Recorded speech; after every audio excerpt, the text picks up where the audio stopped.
முக்கிய செய்திகள். தமிழ்நாடு அமைச்சரவையில் இருந்து செந்தில் பாலாஜி பொன்முடி விடுவிப்பு. மீண்டும் அமைச்சராகிறார் மனோ தங்கராஜ். இந்தியாவை விட்டு வெளியேறாத பாகிஸ்தானியர்களுக்கு 3 ஆண்டு சிறை. கெடு நீட்டிப்பு இல்லை என மத்திய அரசு திட்டவட்டம். இந்தியா மீது அணு ஆயுதங்களை வீசுவோம் என பாகிஸ்தான் மிரட்டல். தலைமை தளபதியுடன் ராஜ்நாத் சிங் அவசர ஆலோசனை. மாநில சுயாட்சிக்கு வழிகாட்டிய உச்சநீதிமன்ற தீர்ப்பு மக்களாட்சிக்கு கிடைத்த வெற்றி என ஸ்டாலின் பெருமிதம். சென்னை குமரிக்கடல் பகுதியில் எண்ணெய் எடுக்க அனுமதி. மத்திய அரசின் முடிவுக்கு மீனவர்கள் கடும் எதிர்ப்பு.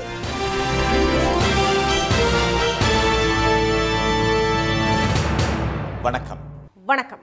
தமிழ்நாடு அமைச்சரவையில் மாற்றம் செய்யப்பட்டுள்ளது. திரு செந்தில் பாலாஜி, திரு பொன்முடி ஆகியோர் அமைச்சர் பதவியிலிருந்து விடுவிக்கப்பட்டுள்ளனர்.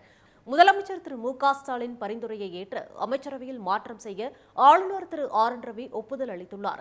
அதன்படி திரு பொன்முடி, திரு செந்தில் பாலாஜி ஆகியோர் அமைச்சரவையிலிருந்து விடுவிக்கப்பட்டுள்ளனர். இவர்களது ராஜினாமாவை ஆளுநர் திரு ஆர் என் ரவி ஏற்றுக்கொண்டுள்ளதாக ஆளுநர் மாளிகையின் செய்திக்குறிப்பில் தெரிவிக்கப்பட்டுள்ளது.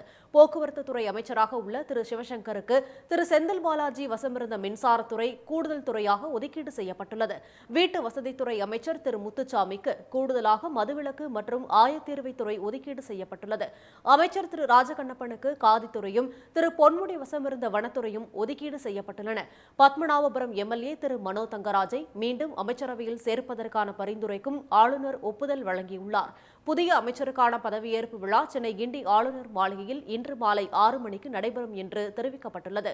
இந்த அறிவிப்பு வெளியானதை தொடர்ந்து முதலமைச்சர் திரு மு.க. ஸ்டாலினை திரு முத்துசாமி, திரு ராஜகண்ணப்பன், திரு சிவசங்கர், திரு மனோ தங்கராஜ் ஆகியோர் சந்தித்து வாழ்த்து பெற்றனர். கடந்த 2021ஆம் ஆண்டு திமுக ஆட்சி பொறுப்பேற்ற பிறகு 7வது முறையாக அமைச்சரவையில் மாற்றம் செய்யப்பட்டுள்ளது குறிப்பிடத்தக்கது. இந்தியாவை விட்டு வெளியேறாத பாகிஸ்தானியர்களுக்கு 3 ஆண்டு சிறை தண்டனை விதிக்க வாய்ப்புள்ளதாக தகவல்கள் வெளியாகியுள்ளன. ஜம்மு காஷ்மீரின் பஹல்காமில் தீவிரவாதிகள் துப்பாக்கி சூடு நடத்தியதில் 26 சுற்றுலா பயணிகள் உயிரிழந்தது நாடு முழுவதும் பெரும் அதிர்வலைகளை ஏற்படுத்தியது. இதற்கு பதிலடியாக இந்தியாவில் தங்கியிருக்கும் பாகிஸ்தானியர்களை நாட்டை விட்டு வெளியேறுமாறு மத்திய அரசு உத்தரவு பிறப்பித்தது. அதன்படி பாகிஸ்தானியர்களுக்கு இந்தியா வழங்கிய அனைத்து விசாக்களும் நேற்றுடன் நிறைவடைந்தது. இதையடுத்து அவர்களை பாகிஸ்தானுக்கு திருப்பி அனுப்பும் நடவடிக்கைகள் தீவிரப்படுத்தப்பட்டன. இது தொடர்பாக அனைத்து மாநிலங்களுக்கும் மத்திய உள்துறை அமைச்சர் திரு அமித்ஷா உத்தரவு பிறப்பித்திருந்தார். இந்நிலையில் நாடு முழுவதும் கடந்த 4 நாட்களில் 9 தூதரக அதிகாரிகள் உட்பட 537 பாகிஸ்தானியர்கள் நாட்டை விட்டு வெளியேற்றப்பட்டுள்ளனர். இவர்களில் பெரும்பாலானோர் அட்டாரி வாகா வழியாக திருப்பி அனுப்பப்பட்டனர்.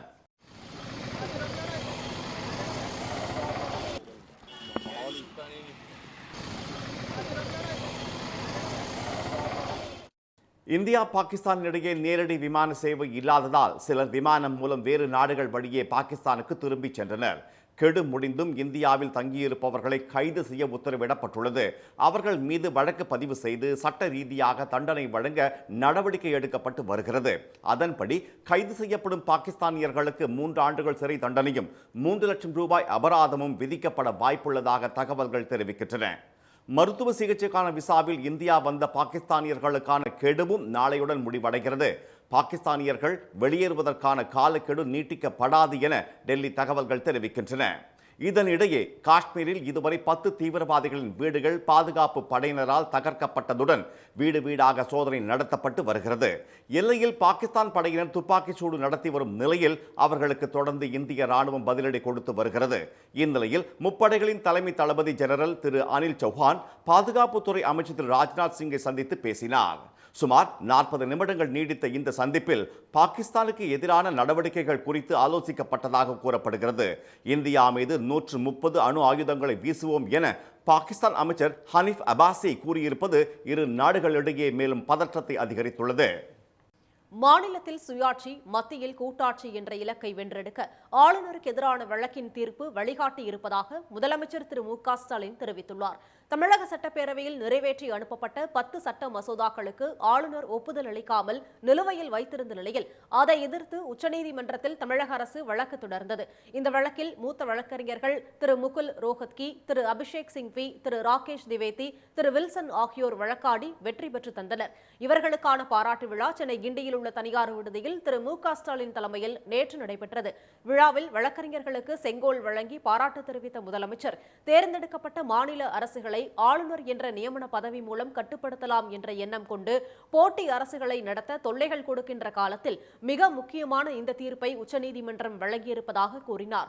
உச்சநீதிமன்ற நீதிபதிகள் திரு பர்திவாலா, திரு மகாதேவன் ஆகியோர் வழங்கிய தீர்ப்பு தமிழ்நாட்டுக்கு மட்டும் கிடைத்த வெற்றி அல்ல, மக்களாட்சிக்கும் மாநில சட்டமன்றங்களின் உரிமைகளுக்கும் கிடைத்த மகத்தான வெற்றி என்று தெரிவித்த திரு மு.க. ஸ்டாலின், ஆளுநருக்கும் குடியரசுத் தலைவருக்கும் காலக்கெடு நிர்ணயித்தது மிகப்பெரிய வெற்றி என்றும் கூறினார். இந்த தீர்ப்பு இந்திய மாநிலங்களுக்கு தமிழ்நாடு அரசு உச்சநீதிமன்றத்தால் பெற்று தந்திருக்கக்கூடிய மாபெரும் விடுதலை என்றும் அவர் சுட்டிக்காட்டினார். இந்த தீர்ப்பு கொடுத்திருக்கக்கூடிய புத்துணர்ச்சி மற்றும் நம்பிக்கையோடு தான் மாநில சுயாட்சி குழுவையே நாம் உருவாக்கி இருக்கிறோம். இந்திய ஜனநாயகத்தில் மக்களாட்சிக்கு வலு சேர்க்க பேரறிஞர் அண்ணா, தலைவர் கலைஞர் முழக்கமாக வடித்து கொடுத்தது தான் மாநில சுயாட்சி, மத்தியில் கூட்டாட்சி என்ற இலக்கு. அந்த இலக்கை வென்றெடுக்க இந்த தீர்ப்பை வழிகாட்டியாக இருக்கிறது. மாநில சுயாட்சி பெறுவோம், கூட்டாட்சி இந்தியாவை உருவாக்குவோம். நிகழ்வில் பேசிய மூத்த வழக்கறிஞர் திரு அபிஷேக் சிங்வி, பாராட்டு விழாவில் எங்களுக்கு செங்கோல் வழங்கப்பட்டது, ஆனால் உண்மையாக செங்கோலுக்கு தகுதியுடையவர் முதலமைச்சர் திரு ஸ்டாலின் தான் என கூறினார். பெரியார், அண்ணா, கலைஞரை தொடர்ந்து திரு ஸ்டாலினும் தமிழகத்தை சரியான பாதையில் வழிநடத்தி கொண்டிருக்கிறார் என அவர் தெரிவித்தார். விழாவில் மூத்த வழக்கறிஞர்கள், முன்னாள் நீதிபதிகள், அமைச்சர்கள், எம்பிக்கள், எம்எல்ஏக்கள் உள்பட பலர் பங்கேற்றனர். மீனவர்கள் மற்றும் சுற்றுச்சூழல் ஆர்வலர்களின் கடும் எதிர்ப்பையும் மீறி தமிழக ஆழ்கடல் பகுதிகளில் எண்ணெய் மற்றும் எரிவாயு எடுக்க ONGC நிறுவனத்திற்கு மத்திய எரிசக்தி இயக்குநரகம் அனுமதி அளித்துள்ளது. மத்திய எரிசக்தி இயக்குநரகம் சார்பாக நாடு முழுவதும் ஆழ்கடல் பகுதிகளில் எண்ணெய் மற்றும் எரிவாயு எடுப்பதற்காக திறந்த வெளி அனுமதி அடிப்படையில் கடந்த ஆண்டு ஜனவரி மாதத்தில் ஏலம் கோரப்பட்டது. இதில் தமிழக ஆழ்கடல் பகுதியில் 4 வட்டாரங்கள் உட்பட நாடு முழுவதும் 28 வட்டாரங்களில் 1,36,596 சதுர கிலோமீட்டர் ஏலம் விடப்பட்டது. இவற்றில் தமிழ்நாட்டின் கன்னியாகுமரி அருகே உள்ள ஆழ்கடலில் 3 இடங்களிலும், சென்னைக்கு அருகே ஒரு ஆழ்கடல் பகுதியும் இடம்பெற்றுள்ளது. மொத்தமாக தமிழ்நாட்டில் மட்டும் 32,485 சதுர கிலோமீட்டர் பகுதியில் எண்ணெய் மற்றும் எரிவாயு எடுக்க ஏலம் விடப்பட்டுள்ளது. கடந்த ஆண்டு செப்டம்பர் மாத இறுதியில் மேற்கண்ட பகுதிகளில் எண்ணெய் மற்றும் எரிவாயு எடுக்க வேதாந்தா மற்றும் ONGC நிறுவனங்கள் இடையே போட்டி உள்ளதாக மத்திய எரிசக்தி இயக்குநரகம் அறிவித்திருந்தது. இந்நிலையில் கடந்த வாரம் டெல்லியில் ஏலம் இறுதி செய்யப்பட்டு தமிழ்நாட்டின் 4 வட்டாரங்கள் உட்பட எண்ணெய் மற்றும் எரிவாயு எடுக்க ONGC நிறுவனத்திற்கு அனுமதி வழங்கியுள்ளதாக தகவல் வெளியாகியுள்ளது. கடல் பகுதிகளில் எண்ணெய் மற்றும் எரிவாயு எடுக்கும் பணிகளால் கடல் வளம் கடுமையாக பாதிக்கும் என்று மீனவ மற்றும் சுற்றுச்சூழல் அமைப்புகள் திட்டத்திற்கு எதிர்ப்பு தெரிவித்து வந்த சூழலில் மத்திய அரசு அனுமதி அளித்துள்ளது குறிப்பிடத்தக்கது. மத்திய அரசின் இந்த ஏலத்திற்கு தமிழக அரசியல் கட்சிகள் எதிர்ப்பு தெரிவித்துள்ளன. ஆழ்கடல் எண்ணெய் மற்றும் எரிவாயு எடுக்கும் திட்டங்களால் கடல் வளம் பாதிக்கப்படும் என்ற எச்சரிக்கையையும் மீறி அனுமதி அளிக்கப்பட்டிருப்பது கண்டிக்கத்தக்கது என கூறியுள்ள பாமக நிறுவனர் டாக்டர் ராமதாஸ், கடல் வளத்தை கெடுக்கும் இந்த திட்டத்தை நிறுத்த மத்திய அரசுக்கு தமிழ்நாடு அரசு அழுத்தம் கொடுக்க வேண்டும் என்று வலியுறுத்தியுள்ளார். ONGC நிறுவனத்திற்கு மத்திய அரசு அனுமதி அளித்திருப்பது அதிர்ச்சி அளிப்பதாக தெரிவித்துள்ள மாநில காங்கிரஸ் தலைவர் திரு செல்வ பெருந்தகை, இந்த திட்டத்தால் கடல் நஞ்சாகும் என்றும் நச்சுத்தன்மை வாய்ந்த மீன்களை மக்கள் சாப்பிட வேண்டிய நிலை உருவாகும் என்றும் எச்சரித்துள்ளார். மகளிர் உரிமை திட்டம் நாட்டிற்கே முன்னோடி திட்டம் என துணை முதலமைச்சர் திரு உதயநிதி தெரிவித்துள்ளார். கோவை ஆர்எஸ்புரம் மாநகராட்சி மேல்நிலைப் பள்ளி வளாகத்தில் 9,67,00,000 ரூபாய் மதிப்பீட்டில் சர்வதேச அளவிலான ஹாக்கி மைதான அடிக்கல் நாட்டு விழா, 30 கோடி ரூபாய் மதிப்பிலான 54 திட்டப்பணிகள் துவக்க விழா, 82 கோடி மதிப்பீட்டில் 132 திட்டப்பணிகளுக்கான அடிக்கல் நாட்டு விழா, 25,024 பயனாளிகளுக்கு 240 கோடி ரூபாய் மதிப்பிலான நலத்திட்டங்கள் வழங்கும் விழா நேற்று நடைபெற்றது. இதில் பங்கேற்ற துணை முதலமைச்சர் திரு உதயநிதி ஹாக்கி மைதானத்துக்கு அடிக்கல் நாட்டி பணிகளை துவக்கி வைத்து பயனாளிகளுக்கு நலத்திட்ட உதவிகள் வழங்கினார். அப்போது பேசிய அவர், எல்லோருக்கும் எல்லாம் என்ற நோக்கத்தில் திராவிட மாடல் அரசு செயல்பட்டு வருவதாக கூறினார்.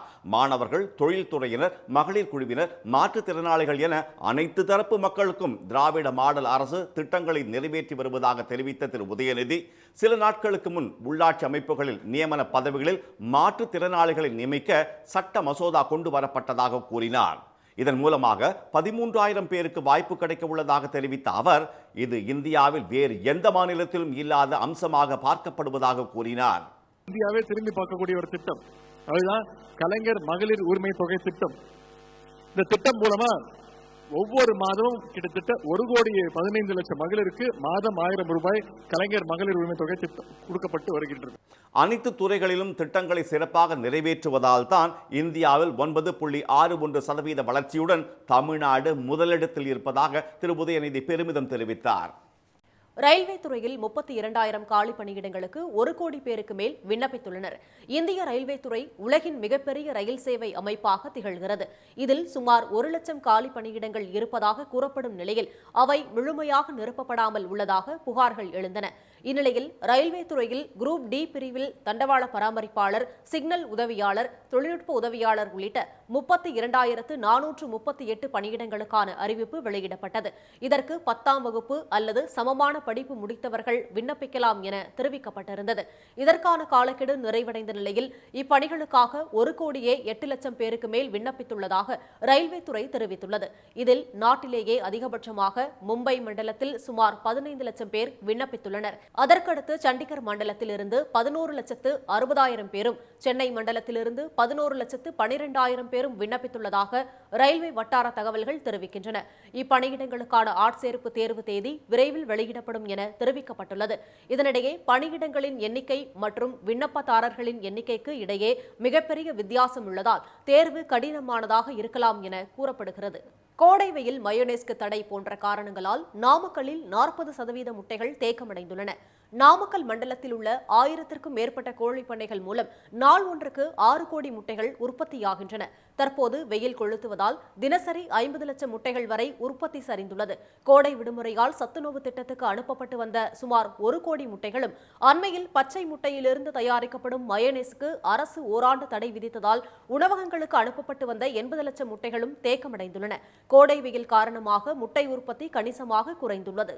1 கோடியிலிருந்து 1.5 கோடி அளவுக்கு முட்டையினுடைய தேக்கம் இருந்து கொண்டு இருக்கிறது. அது இன்னும் முட்டையினுடைய உற்பத்தி குறைய அதுவும் சரியாகி மே மாதம் கடைசி வாரத்திலிருந்து முட்டையினுடைய விற்பனை அதிகரித்து விலையும் உயரக்கூடும். தற்போது தேக்கமடைந்துள்ள முட்டைகள் குளிர்பதன கிடங்குகளில் வைக்கப்பட்டு ஆப்பிரிக்கா, கத்தார், ஓமன் உள்ளிட்ட வளைகுடா நாடுகளுக்கு ஏற்றுமதி செய்வதற்கான நடவடிக்கையில் கோழிப்பண்ணை உரிமையாளர்கள் ஈடுபட்டுள்ளனர். இதனிடையே மீன்பிடி தடைக்காலம் அமலில் உள்ளதால் தொடர்ந்து அதிகரித்து வரும் முட்டையின் விலை $4.20 நிர்ணயிக்கப்பட்டுள்ளது. திண்டுக்கல் மாவட்டம் ஒட்டன்சத்திரம் காய்கறி சந்தையில் எலுமிச்சை விலை உயர்ந்ததால் விவசாயிகள் மகிழ்ச்சி அடைந்துள்ளனர். அம்மாவட்டத்தில் நீலமலை கோட்டை, செம்மடைப்பட்டி, வடகாடு, சுரக்காய்ப்பட்டி, பாச்சலூர் உள்ளிட்ட பகுதிகளில் எலுமிச்சை அதிக அளவில் பயிரிடப்பட்டுள்ளது. தற்போது அறுவடை சீசன் என்பதால் அவற்றை பறித்து விவசாயிகள் ஒட்டன்சத்திரம் காய்கறி சந்தைக்கு விற்பனைக்காக கொண்டு வருகின்றனர். வெயிலின் தாக்கம் அதிகரித்துள்ளதால் குளிர்பானங்களை நாடி பொதுமக்கள் செல்ல தொடங்கியுள்ள நிலையில் எலுமிச்சையின் தேவையும் அதிகரித்துள்ளது. அதேபோல் கடுமையான வெயில் காரணமாக பூக்கள் உதிர்ந்து விட்டதால் விளைச்சல் சற்று பாதிக்கப்பட்டுள்ளது. எங்க பகுதியில எலுமிச்சை அதிகமா விளையுது.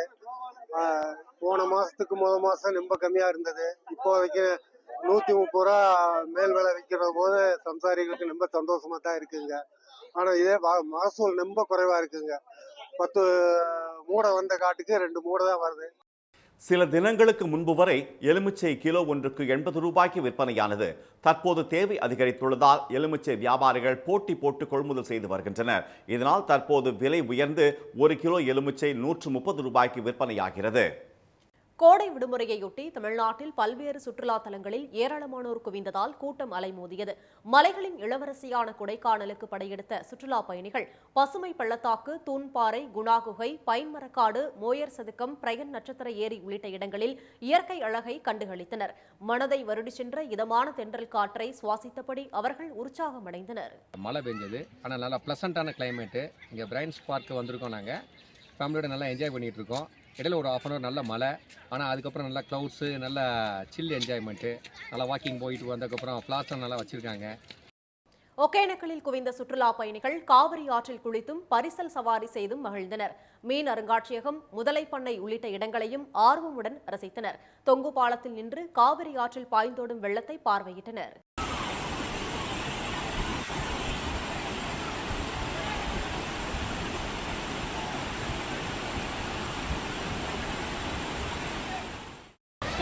குளித்தோம், யானைலாம் பார்த்தோம், போட்டிங்லாம் போனோம், சாப்பாடுலாம் எல்லாமே இருக்குது. இங்கே செம்மையாக இருக்குது. இன்னும் திரும்பி திரும்பி வரணும் போல தோணுது இந்த இடத்துக்கு. கோடை வெயில் சுட்டரிக்கும் நிலையில் ஈரோடு அடுத்த கொடிவேரி அணையில் ஆயிரக்கணக்கானோர் குவிந்தனர். அருவி போல் கொட்டிய தண்ணீரில் நனைந்த ஏராளமானோர் வெளியே வர மனமில்லாமல் உற்சாகத்துடன் நீராடினர். சிறுவர் பூங்காவில் குழந்தைகளுடன் விளையாடியும் பரிசலில் சாகச பயணம் செய்தும் மகிழ்ந்தனர்.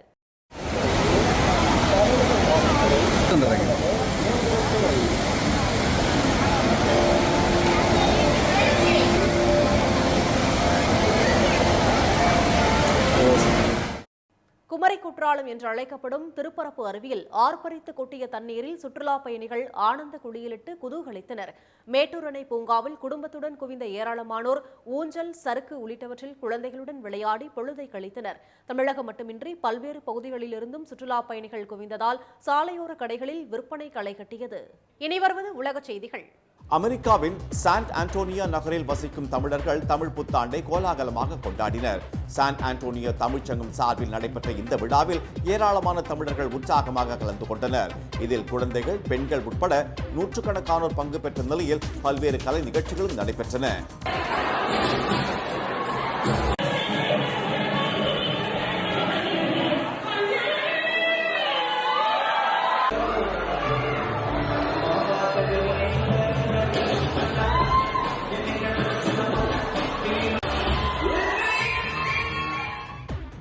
தமிழ் கலாச்சாரத்தை பரப்பும் வகையில் நடத்தப்பட்ட இந்த தமிழ் புத்தாண்டு கொண்டாட்ட நிகழ்ச்சி தமிழர்கள் ஒன்று கூடி உரையாடி தங்கள் நட்பை பேணும் நிகழ்வாகவும் இருந்தது. தமிழ்நாட்டில் 9 இடங்களில் நேற்று 100 டிகிரி ஃபாரன்ஹீட்டை தாண்டி வெயில் சுட்டெரித்ததால் பொதுமக்கள் சிரமத்திற்கு ஆளாகினர். மாநிலத்தில் வெயிலின் தாக்கம் நாளுக்கு நாள் அதிகரித்து வரும் நிலையில் ஆங்காங்கே கோடை மழையும் பெய்து வருகிறது. மதுரையில் அழகர் கோவில், வல்லாளப்பட்டி, கள்ளந்திரி, அப்பந்திருப்பதி ஆகிய இடங்களில் பெய்த கனமழையால் சாலைகளில் வெள்ளம் பெருக்கெடுத்து ஓடியது. அதிகபட்சமாக நேற்று வேலூரில் 104 டிகிரி ஃபாரன்ஹீட் வெப்பம் தகித்தது. ஈரோடு மற்றும் கரூர் பரமத்தியில் 103 டிகிரி வெயில் சுட்டெரித்தது. தஞ்சாவூரில் 102 டிகிரியும், சேலத்திலும் மதுரை விமான நிலையம் பகுதியிலும் 101 டிகிரி ஃபாரன்ஹீட் வெப்பம் பதிவானது. திருத்தணி, கோவை, திருப்பத்தூர் ஆகிய இடங்களில் வெயில் சதமடித்தது. இதற்கிடையே தென்னிந்திய பகுதிகளின் மேல் வளிமண்டல கீழடுக்கு பகுதிகளில் கிழக்கு மற்றும் மேற்கு திசை காற்று சந்திக்கும் பகுதி நிலவுவதால் தமிழ்நாடு மற்றும் புதுச்சேரியின் சில பகுதிகளில் அடுத்த 5 நாட்களுக்கு மிதமான மழை பெய்யக்கூடும் என்று வானிலை மையம் அறிவித்துள்ளது. இது ஒருபுறம் இருந்தாலும் அடுத்த 4 தினங்களுக்கு வெப்பநிலை இயல்பை விட 4 டிகிரி செல்சியஸ் அதிகரிக்க வாய்ப்புள்ளதாக வானிலை மையம் எச்சரித்துள்ளது. இந்தியாவிலேயே அதிகபட்சமாக ராஜஸ்தான் மாநிலம் பார்மரில் 115 டிகிரியும், ஆந்திர மாநிலம் கடப்பாவில் 108 டிகிரியும் கொளுத்தியது. மீண்டும் முக்கிய செய்திகள். தமிழ்நாடு அமைச்சரவையில் மாற்றம் செய்யப்பட்டுள்ள நிலையில் செந்தில் பாலாஜி, பொன்முடி ஆகியோர் அமைச்சர் பதவியிலிருந்து விடுவிக்கப்பட்டுள்ளனர். இந்தியாவை விட்டு வெளியேறாத பாகிஸ்தானியர்களுக்கு 3 ஆண்டுகள் சிறை தண்டனை விதிக்க வாய்ப்புள்ளதாக தகவல்கள் வெளியாகியுள்ளன. மாநிலத்தில் சுயாட்சி, மத்தியில் கூட்டாட்சி என்ற இலக்கை வென்றெடுக்க ஆளுநருக்கு எதிரான வழக்கின் தீர்ப்பு வழிகாட்டி இருப்பதாக முதலமைச்சர் ஸ்டாலின் தெரிவித்துள்ளார். இத்துடன் இன்றைய காலை செய்திகள் நிறைவடைந்தன. மீண்டும் சன் டிவியில் செய்திகள் மாலை 6 மணிக்கு. செய்திகளை உடனுக்குடன் தெரிந்து கொள்ள QR கோடை ஸ்கேன் செய்து சன் நியூஸ் வாட்ஸ்அப் சேனலில் இணைந்திருங்கள். வணக்கம். வணக்கம்.